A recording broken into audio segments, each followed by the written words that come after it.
Good morning and Jai Hind, dear students. Welcome to class of Geography. Dear students, in last period we have completed the chapter Weather and Climate. And from today, I am going to start revision of different chapters. So today we will take the first chapter, which is our environment. So revision of first chapter of geography, that is our environment, that I will start today. So it is my humble request to all my students, please open the book and chapter our environment. So let's start the chapter number 1, geography, our environment.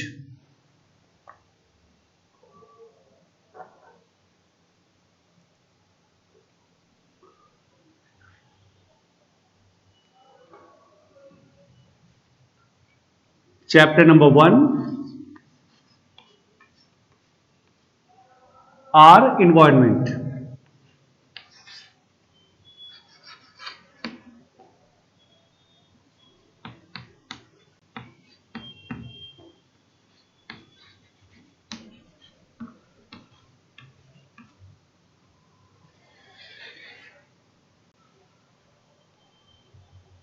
So dear students, the earth is the home of human beings and other living organisms.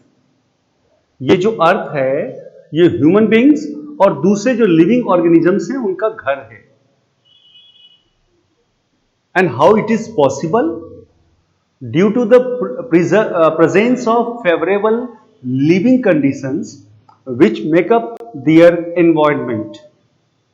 ये कैसे possible है? ये possible है कि जो living conditions favourable जो हैं वो अवेलेबल हैं और वही सब मिलकर एनवायरनमेंट बनाते हैं. So the term environment refers to all the external conditions in which an organism lives. The term environment, क्या है environment? वो सारे external conditions जहां पर कि एक organism रहता है.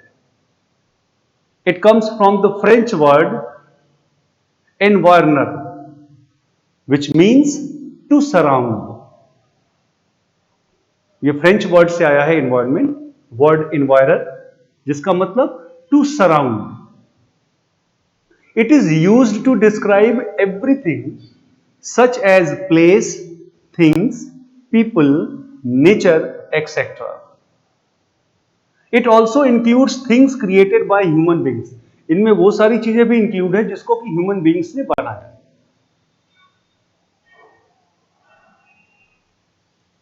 The geographical deals with the various components of the environment. Geography जो है वो एनवायरनमेंट के सभी तरह के कंपोनेंट्स को डील करता है. It also studies the interrelationship between human beings and their environment. ये ह्यूमन बींग्स और उसके एनवायरनमेंट का जो इंटर रिलेशनशिप है उसका भी स्टडी है. So on the basis of origin, the geographical elements can be broadly classified into two groups. अगर उनके ओरिजिन के बेसिस पे जियोग्राफिकल एलिमेंट्स को ब्रॉडली क्लासिफाई किया जाए तो दो ग्रुप में क्लासिफाई होते हैं, natural elements and human made elements. कौन कौन से?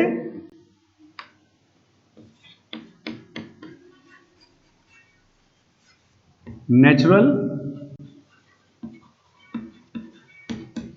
elements. The first one is natural elements and second one is human made elements.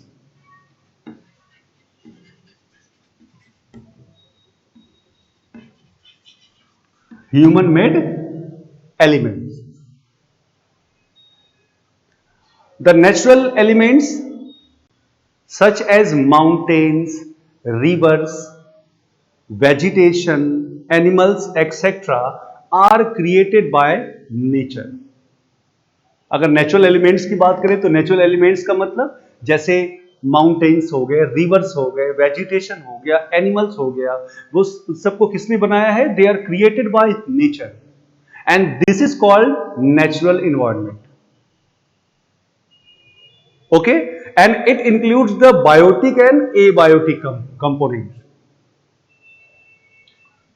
Natural elements कोई भी चीज जो नेचर ने बनाई है वो नेचुरल एनवायरनमेंट होगा, और नेचुरल एनवायरनमेंट जो होगा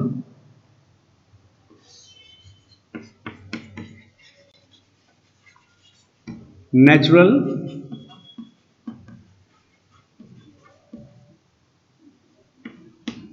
में कौन कौन सा है? एक है biotic and abiotic components.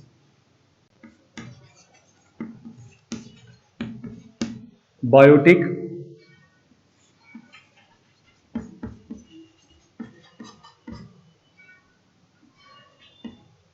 components and second is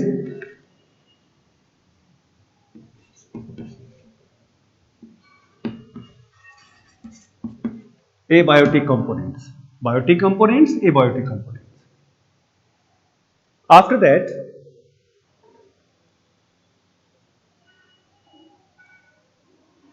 the human made elements, जैसे कि जिसको ह्यूमन ने बनाए हैं. For example agriculture, industries, settlements, means of transport, etc. And they all are created by human beings. So they are known as human made environment. जैसे जो चीजें nature ने बनाई वो क्या हो गया? Natural environment. और जो चीजें ह्यूमन बींग्स ने बनाई वो क्या हो गया? That is known as human made environment. Human made environment.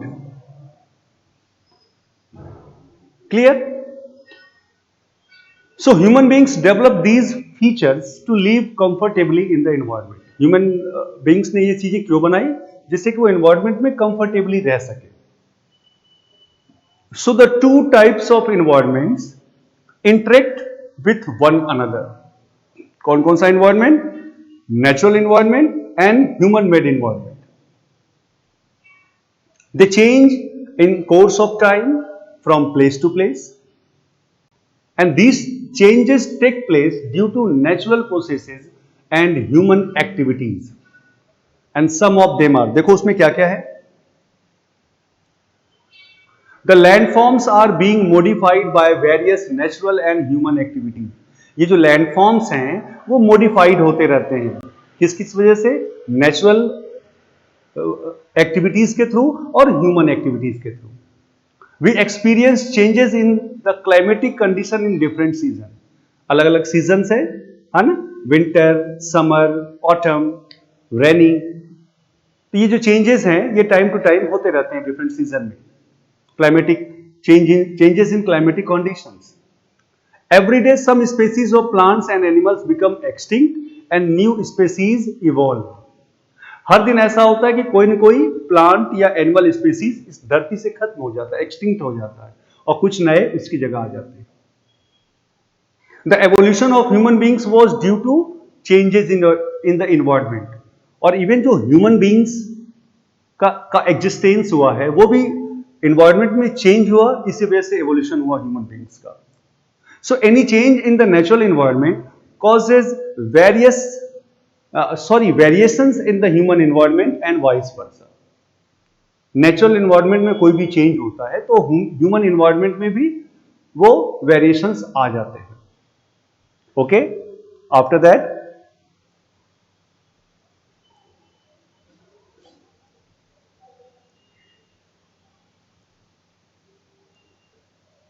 So natural environment. पहले हम नेचुरल एनवायरनमेंट की बात कर रहे हैं. तो natural environment includes biotic and abiotic components. The biotic components क्या है? बायोटिक कंपोनेंट्स, तो the biotic components comprise plants and animals. ये जो बायोटिक कंपोनेंट मैं कह रहा हूं तो I mean plants and animals, ठीक है ना. And if I am talking about abiotic components that comprise air, water and soil. So we have already learned about the four major domains of the earth. Four major domains of the earth. वो कौन कौन से हैं? Lithosphere, hydrosphere, atmosphere and biosphere. You have already learn in class 6. तो उसको बस एक बार refresh कर देता हूं. Four domains of the earth.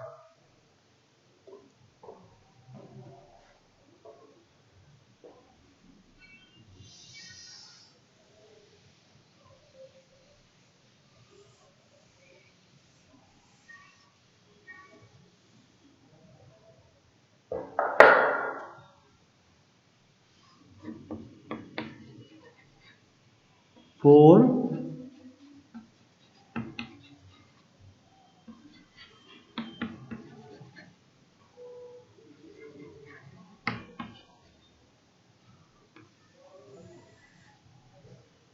First one is lithosphere.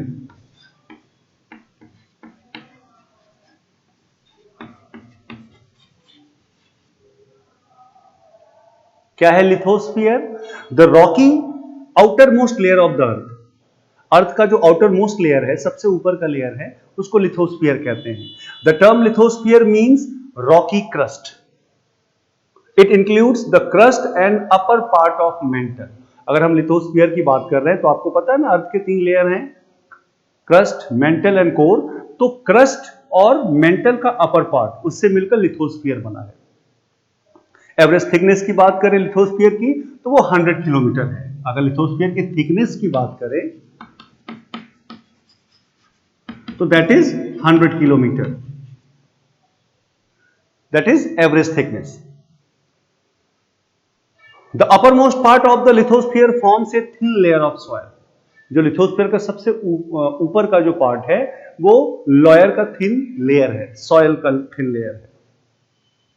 The irregular and rocky sphere extends both over the continents and ocean basins.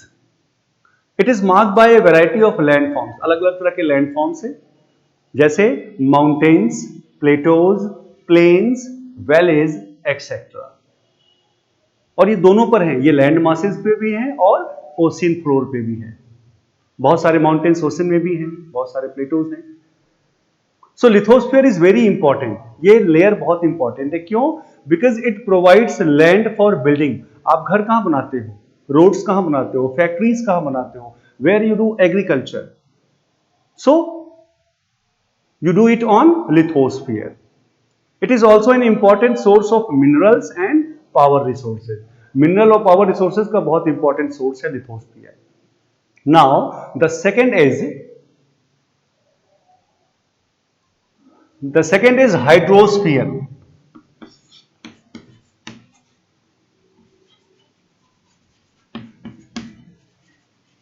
Hydrosphere. So the water present on the earth surface पे जो भी water present है उन सबको मिलाओ तो वो बनता है hydrosphere. Clear? The different sources of water such as oceans, seas, bays, lakes, rivers, etc. They form the hydrosphere. You know, water is also found below the earth surface. Water जो है अर्थ सरफेस के नीचे भी पाया जाता है और उसको हम क्या बोलते हैं? That is known as ground water. So water supports all forms of life. Water is found in all the 3 states: solid like ice, liquid like water and gaseous like water vapour. Fresh water is made available on land through the process of water cycle. Clear? तो जितने भी तरह के water bodies हैं वो सब मिलकर क्या बनाते हैं? हाइड्रोस्फीयर. उसके बाद next is atmosphere.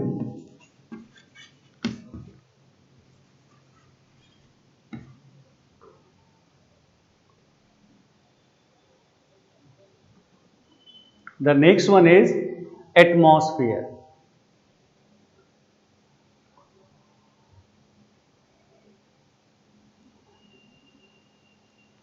The envelope of air which surrounds the earth is called the atmosphere.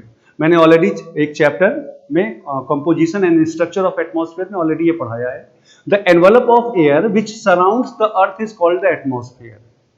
The exact thickness is unknown. Atmosphere की थिकनेस क्या है वो अननोन है. The atmosphere is held to the earth by the force of gravity. ये atmosphere earth के पास कैसे है, सराउंडेड है, वो ग्रेविटी के फोर्स के द्वारा. The atmosphere contains life-giving oxygen for human beings and animals and carbon dioxide for plants. The atmosphere prevents us from sun's harmful rays from reaching the earth's surface. ये extremes of temperature को control करता है day और night में. दिन को बहुत गर्म नहीं होने देता और रात को बहुत ठंडा नहीं होने देता. The changes in weather and climate are also due to the presence of the atmosphere. Or you know, without the atmosphere, our Earth would have been barren like the other planets. अगर atmosphere नहीं होता तो हमारा अर्थ भी बिल्कुल बंजर होता जैसे कि बाकी प्लैनेट्स हैं. Clear? That is atmosphere. The next one is biosphere.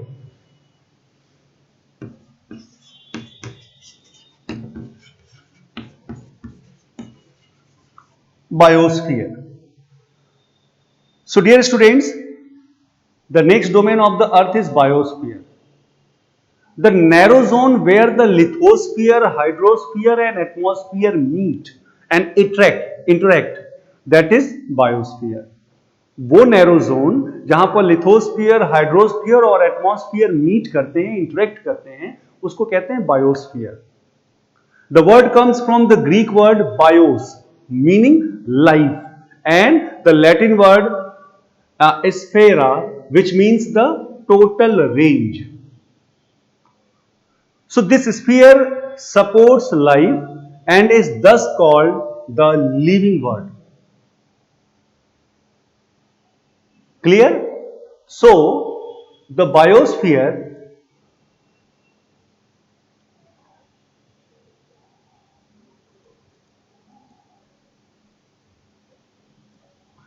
biosphere consists of plants and animal.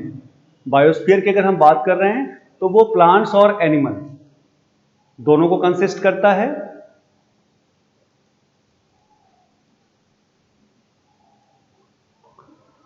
The biosphere is small in size, but it is estimated that about 15 lakh different species of organism live in it. Biosphere size में small है, लेकिन ऐसा estimate किया गया है कि 15 lakh different तरह के स्पीसीज जो हैं ऑर्गेनिजम्स के वो रहते हैं इसमें. The biosphere provides nutrients and resources to all living organisms. So biosphere is also very very important for us. और इस समय हम लोग नेचुरल एनवायरनमेंट की बात कर रहे हैं. फिर एक वर्ड है इकोसिस्टम.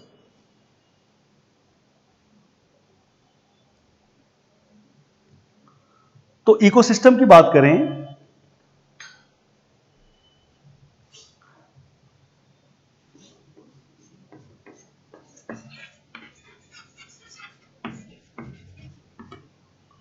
इकोसिस्टम क्या है? Ecosystem all organisms whether belonging to the plant और animal kingdoms interact with each other and are interdependent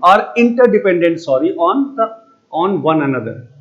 जितने भी ऑर्गेनिजम्स हैं, चाहे वो प्लांट चाहे वो एनिमल किंगडम के हों, वो एक दूसरे से इंटरेक्ट करते हैं और एक दूसरे पे डिपेंडेंट हैं. They also interact with their physical environment.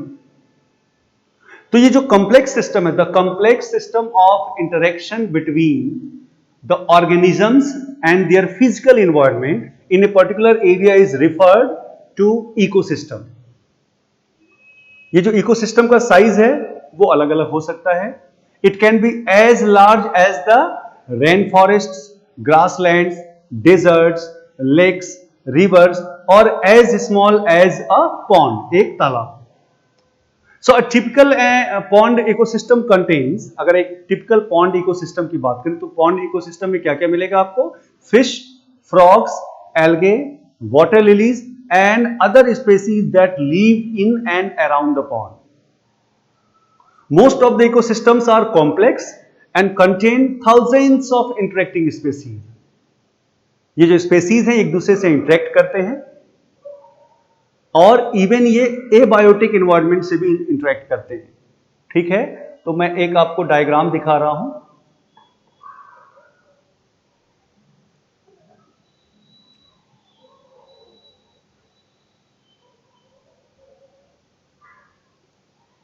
देखिए, कंपोनेंट्स ऑफ आर इन्वायरमेंट है ना. This picture is in your book. हमारे जो एनवायरमेंट के कंपोनेंट्स हैं, human components, human made components, natural components.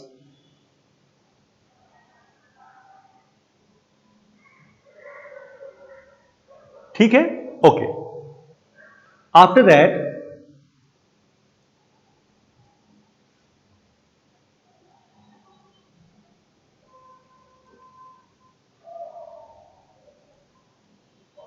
अब हम बात करते हैं जो सेकंड है ह्यूमन एनवायरनमेंट की.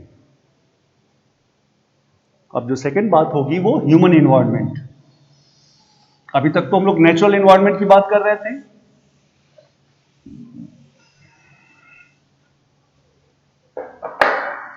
अब बात कर रहे हैं ह्यूमन एनवायरनमेंट की.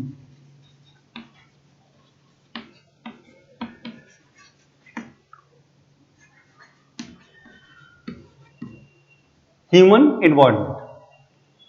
तो dear students, human beings are a part of the environment. जहां पे वो रहते हैं, they are to an extent influenced by the environment. वो भी एनवायरनमेंट से इन्फ्लुएंस होते हैं. They are also able to adopt and modify the environment according to their needs. वो अपनी जरूरत के हिसाब से अपने एनवायरनमेंट को मॉडिफाई कर सकते हैं. With scientific and technological advancement, they have succeeded in controlling and dominating nature. Scientific और टेक्नोलॉजी एडवांसमेंट की मदद से उन्होंने नेचर पे डोमिनेट करना शुरू कर दिया, बाकी जितने भी स्पेसीज हैं. So the interaction of human beings with the environment is complex in nature. ये प्लेस टू प्लेस और टाइम टू टाइम वेरी करता है. तो सबसे पहले बात करें human evolution of human beings. So dear students, early human adjusted themselves with the surroundings in which they lived. जो early humans थे वो सराउंड के हिसाब से, environment के हिसाब से खुद को एडजस्ट कर लिया था. Most of their needs were fulfilled from the environmental resources. उसमें जो भी रिसोर्सेज अवेलेबल थे उनकी जो जरूरत थी उससे पूरी हो जाती थी. लेकिन with time quality and quantity of human needs change. Human needs की क्वालिटी और क्वांटिटी दोनों बदल गई. उन्होंने टेक्निक्स डेवलप करना शुरू कर दिया, नए नए वेज शुरू कर दिए जिससे कि एनवायरनमेंट को यूज कर सके. अगर पास्ट की बात करें, human settle in the fertile plains of the river valleys to cultivate land. पहले लोग कहां सेटल होते थे? रिवर के आसपास, क्योंकि उधर का लैंड फर्टाइल होता था जहां पे वो कल्टीवेशन कर सकते थे. उन्होंने एनिमल्स को डोमेस्टिकेट, पालना शुरू कर दिया. And learn to use fire for warmth. गर्मी के लिए फायर, प्रोटेक्शन के लिए फायर उन्होंने इन्वेंट कर लिया, डिस्कवर कर लिया. The invention of the wheel invent किया. सरप्लस ऑफ फूड प्रोडक्शन, ज्यादा से ज्यादा फूड ग्रोन कराने लगे. And exchange of surplus goods with others. और जो उनके पास जो भी गुड्स ज्यादा होता था वो दूसरे से एक्सचेंज करने लगे. Gradually human started processing various raw materials to meet their needs. Raw materials को प्रोसेस करने लगे अपने नीड्स के हिसाब से. इंडस्ट्रियल रेवोल्यूशन जो यूरोप में स्टार्ट हुआ उसकी वजह से अब गुड्स जो है बड़े संख्या में प्रोड्यूस होने लगा. The means of transport and communication improved a lot. अब जो वर्ल्ड है, पूरी दुनिया एक फैमिली हो गई. पहले एक देश से दूसरे देश जाने के लिए बहुत मुश्किल था. केवल एक वे था हमारे पास, that was ocean ways, sea ways. लेकिन बाद में एयरवेज से जाने लगे, रोडवेज से जाने लगे, रेलवेज से जाने लगे. So many changes took place in our environment, which were mostly due to nature process and human activities. उसके बाद human environment interaction. In spite of all the developments, the physical environment still provides human beings with their material needs. ये जो primary activities है human की, कौन कौन से हैं प्राइमरी एक्टिविटीज? तो farming, fishing, forestry and mining, ये सब प्राइमरी एक्टिविटीज हैं. अगर आपसे कोई क्वेश्चन पूछे what are the primary activities of human being, तो farming, fishing, forestry and mining. So these primary activities still provide food and raw materials, without which advanced societies cannot survive and progress. इनके बिना advance societies जो है वो survive नहीं कर सकती, progress नहीं कर सकते, क्योंकि ये हमें फूड और रॉ मटेरियल्स अवेलेबल कराते हैं. Human beings and their activities also represent the greatest danger to the environment. अब ह्यूमन और उनकी एक्टिविटीज जो है वो हमारे एनवायरमेंट के लिए खतरा हो गया है. Right from the dawn of the human civilization, जब से ह्यूमन सिविलाइजेशन स्टार्ट हुआ, people have not only used nature for their existence and fulfilment of needs, but also exploited, उसका मिसयूज करना शुरू कर दिया नेचर का, उसका जो है ज्यादा से ज्यादा यूज करना शुरू कर दिया, एक्सप्लॉइट करना शुरू कर दिया. So they have disturb the nature balance of the environment. उन्होंने क्या किया? उन्होंने जो एनवायरमेंट का जो नेचुरल बैलेंस है, उस नेचुरल बैलेंस को डिस्टर्ब कर दिया. उसके बाद बात करें environmental pollution. So dear students, when the disturbances made by human beings, जब ह्यूमन बीइंग्स ने डिस्टर्बेंस स्टार्ट किया एनवायरमेंट में, are less nature can easily repair and maintain it. तो नेचर के लिए अब इसको रिपेयर करना, मेंटेन करना धीरे धीरे मुश्किल हो गया. जैसे पहले यूज करते थे वो इजी था, नेचर खुद को रिपेयर करता था, मेंटेन करता था. But when the exploitation is on a large scale, जब एक्सप्लॉयटेशन शुरू हो गया, नेचर रिपेयर करना, नेचर जो है रिपेयर करने में खुद को फेल कर गया. और इसकी वजह से क्या प्रॉब्लम आई? ये केवल नेचर के लिए प्रॉब्लम नहीं है, बस ह्यूमंस के लिए भी प्रॉब्लम है. ग्लोबल वार्मिंग हो रहा है, ठीक है ना, कार्बन डाइऑक्साइड जो है वो इंक्रीज हो रहा है. So the whole world is facing various problems technological और साइंटिफिक डेवलपमेंट की वजह से. ओवर पॉपुलेशन, अर्बनाइजेशन, इंडस्ट्रियलाइजेशन, ये सब कहीं ना कहीं हमारे नेचर के लिए नेगेटिव एक्टिविटीज हुए हैं. एनवायरमेंटल पॉल्यूशन इसी सब का एक रिजल्ट है, जो कि हम लोगों ने टेक्नोलॉजी को ज्यादा से ज्यादा यूज करना शुरू कर दिया, अनप्लान्ड यूज करना शुरू किया. So a perfect balance is needed. किसके किसके बीच में? नेचर और ह्यूमन एनवायरमेंट के बीच में. बहुत सारे ऑर्गेनाइजेशंस इसके लिए काम कर रहे हैं with the help of scientist, technologist and planners, कि वो एनवायरमेंटल प्रॉब्लम को दूर करें दुनिया से. It is important that all of us understand and learn to live and use the environment in a harmonious way.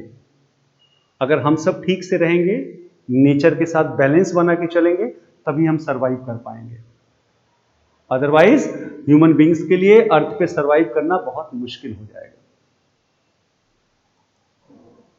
So dear students, this was all about the revision of first chapter, that is our environment. It is my humble request to all my students, please read all the topics of this chapter carefully. In next period, we will discuss the second chapter of, we will revise the second chapter of geography. Till then, thank you and have a nice day.